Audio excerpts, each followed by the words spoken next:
let's see how to install Jenkins. Okay, so prerequisite for Jenkins is JRE 1.7 and above version. If you have already installed JDK, you know need to install JRE.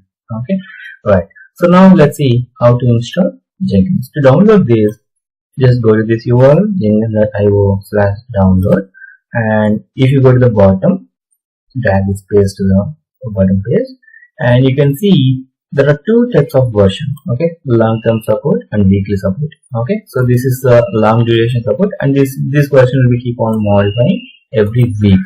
Okay, so go for the stable version, that is LTS, long-term support, and based upon your operating system, just click on that operating system.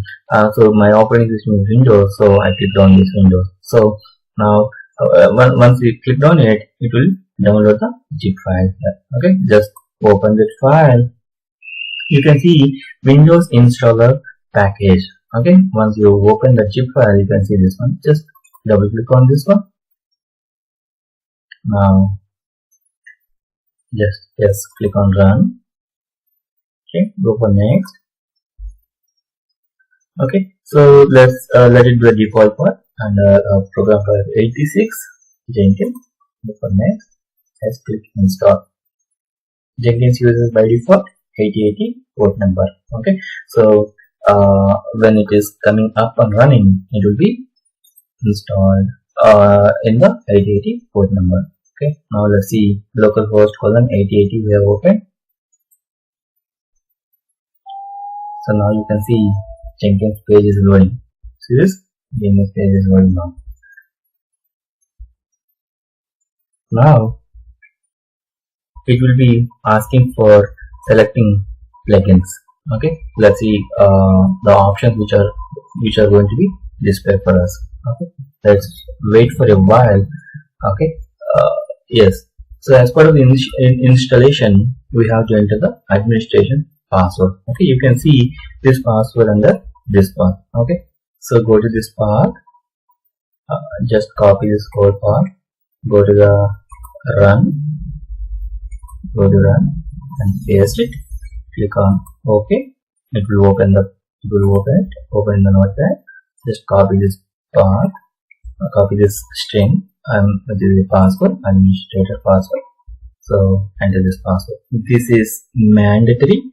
They made it this as mandatory from Jenkins 2.0 version. Earlier this was not mandatory at all. Okay, just click on continue. Now you don't need to save this password ever. Now install suggested plugins. Select the plugins to install. Okay, so go for the install suggested plugins. So Jenkins itself is recommending few plugins which you need to install it. If you don't want, you can go for the custom one. If you are looking for custom one, then select this one. If you go for the default thing, just go for the default one. Install suggested plugins. Just click on it. So once you have clicked on it, it will start installing these plugins as part of your Jenkins installation. Okay, so every plugin is like a feature. Okay, a plugin is nothing but a feature for your Jenkins. Okay, so as many plugins you install, that many features are available. Okay, so at the same time we should also take care while installing the plugins, okay, which are really mandatory, which are really important for your project. Only those plugins you have to install. Okay, so what will happen in your mobile? If you install thousands of the apps in your mobile, what will happen? It will crack your mobile, right? It might impact your mobile performance. So same way. Okay, so here also, while installing these plugins, be careful, right? It might impact your Jenkins performance. It might crack your entire system also. Okay, so that's the reason. Okay, while installing the plugin, you have to be very careful. Okay, so our installation is going on. Okay, so for 8 plugins have been installed. Now you can see the remaining things are in progress. You can see these icons are keep rotating. That means these are in progress. Let's wait for a while to get it installed.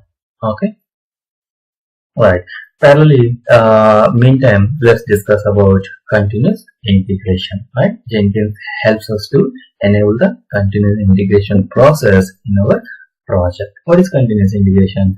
Continuous integration is a development process. As soon as a developer pushes the changes to the version control tool, our continuous integration system will identify the changes and trigger the build, run the unit test cases, and package that archives automatically as soon as the developer pushes the changes to the repository. Okay, this whole system is called a continuous integration. Okay, I have explained all the abbreviations like what is DevOps, what is continuous integration, what is version management, what is build management, what is deployment management, what is artifactory repository, okay, and what is monitoring, what is cloud, all these abbreviations in what is DevOps video.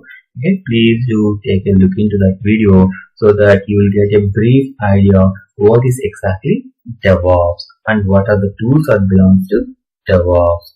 Okay, so yes, our installation is almost getting completed. Around 75% of the installation is completed.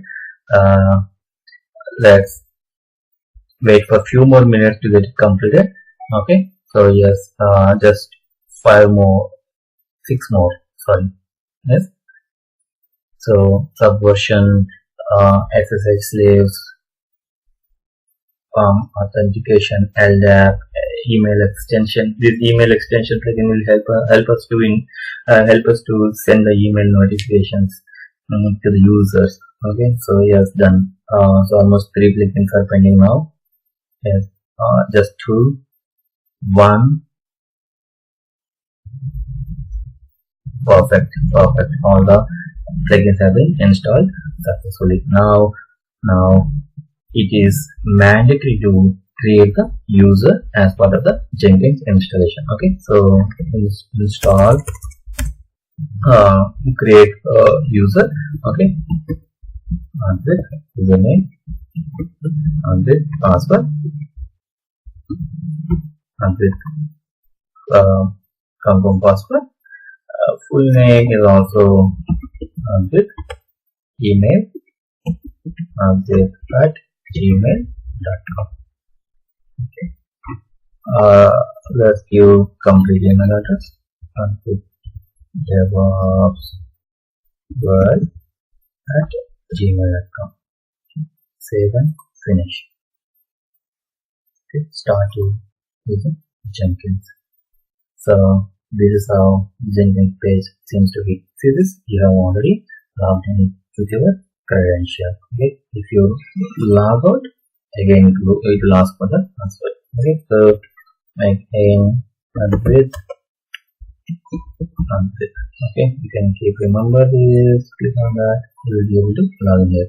Okay, this is your Jenkins home page. Okay, you can see build queue, build executor status, builds all the dashboard, all our jobs and all under this page. Okay, this is how we have to install the Jenkins. Okay, right. Thank you so much. Keep watching Advait Devops World for many more videos in future. Thank you.